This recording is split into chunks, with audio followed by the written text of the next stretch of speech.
کہانی پسند آنے پر ویڈیو کو لائک اور شیئر ضرور کیجیے۔ جبکہ اب آپ سٹاپ اٹ، انہوں نے اس کی پٹر پٹر چلتی زبان کو روکنے کے لیے درستی سے اسے ٹوکتے ہوئے کہا، میری بات یاد رکھنا بیٹا، چیزوں کو تو دولت کے ترازو میں تولا جا سکتا ہے، لیکن انسانوں کو دولت کے نہیں بلکہ اخلاق و کردار کی بنیاد پر پرکھا جاتا ہے۔ اوکے، آپ قائم رہیں اپنے فیصلے پر، تب تک میں جا رہی ہوں چچا جان کے پاس۔ چچا جان ٹھیک کہتے ہیں، آپ ہمدردی کرنے میں عبدالستار عیدی کو بھی مات دے سکتے ہیں۔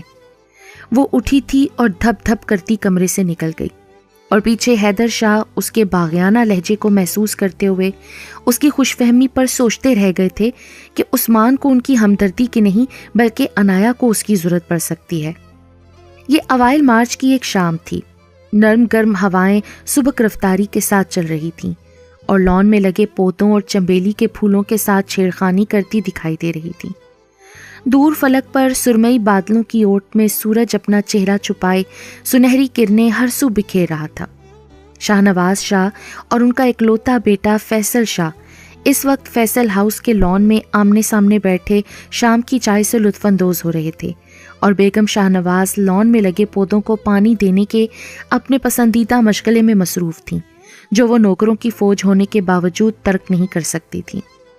بابا جان، پھر کیا سوچا آپ نے تایا جی کی زمین کے بارے میں؟ عنایا کے رشتے سے تو انہوں نے صاف انکار کر دیا ہے۔ فیصل شاہ کے استفہامیہ انداز پہ بیگم شاہ نواز کے کان کھڑے ہوئے اور پودوں کو پانی دیتے ہاتھ رک گئے تھے۔ یہ الگ بات تھی کہ ان باپ بیٹے کے سامنے کبھی زمین جائیداد کے معاملے میں مداخلت نہیں کی تھی، لیکن اپنے فطری تجسس کے ہاتھوں مجبور ہو کر سن گن لینا وہ اپنا حق سمجھتی تھیں۔ سوچنا کیا ہے بھائی، زمین تو ہم ہر قیمت پر حاصل کر کے رہیں گے۔ کئی سال پہلے ابا جی نے اتنی مالیت کی زمین حیدر لالا کے نام لگوا کر اچھا نہیں کیا تھا۔ شاہ نواز شاہ نے چائے کا سپ لیتے ہوئے افسوس سے سر ہلایا اور پھر اپنے ازلی رعونت بھرے انداز میں کچھ توقف سے کہا، خیر، ہم نے آج تک ہارنا نہیں سیکھا اور نہ ہی ہار اور شکست جیسی الفاظ ہمارے لیے بنتے ہیں، لیکن بابا جان، تایا جی عنایا کا رشتہ قطعاً نہیں دیں گے ہمیں۔ فیصل شاہ کو باپ کا اطمینان ایک آنکھ نہیں بھایا تھا۔ پھر جب گھی سیدھی انگلی سے نہیں نکل رہا تو انگلی ٹیڑھی کرنے میں دیر کیسی؟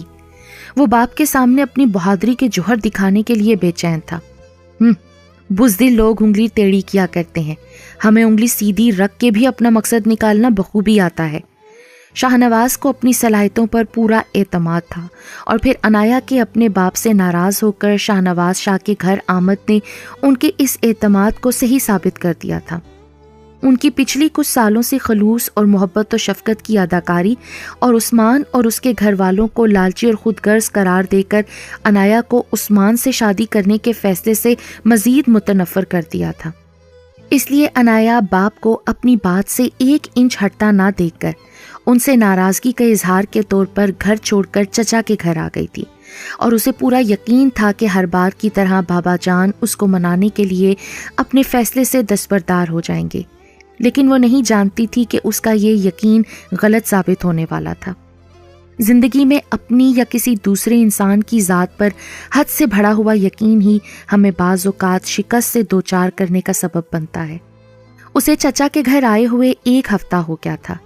چچی کے سرد رویے کے باوجود وہ بچپن سے یہاں آتی رہتی تھی، لیکن حیرت انگیز طور پر آج کل چچی کا رویہ بھی بہت محبت بھرا تھا۔